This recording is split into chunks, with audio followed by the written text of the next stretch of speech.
بسم الله الرحمن الرحیم.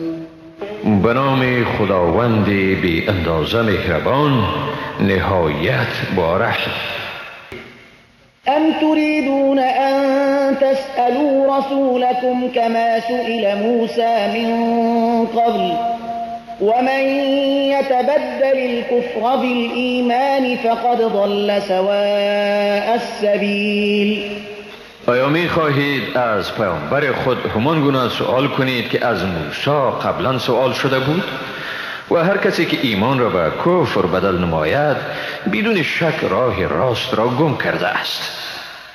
ود كثير من أهل الكتاب لو يردونكم من بعد إيمانكم كفارا حسدا من عند أنفسهم من بعد ما تبين لهم الحق فاعفوا واصفحوا حتى يأتي الله بأمره إن الله على كل شيء قدیر.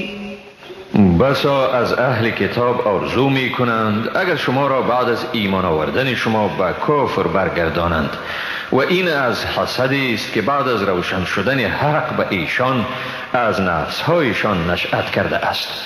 پس ایشان را عفو نمایید و گذشت کنید تا خداوند فرمان خود را اجرا کند، حقا که خداوند بر همه چیزها قدرت دارد.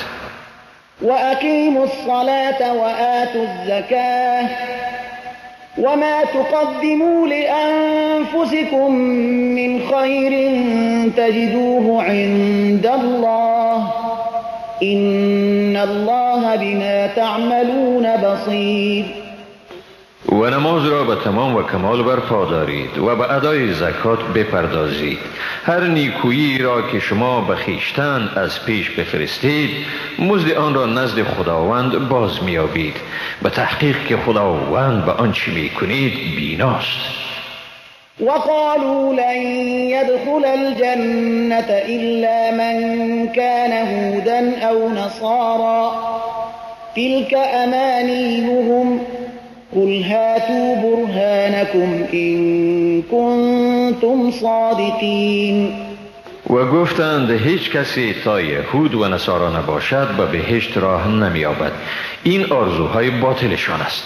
برایشان بگو اگر راست میگویید دلیل خود را بیاورید.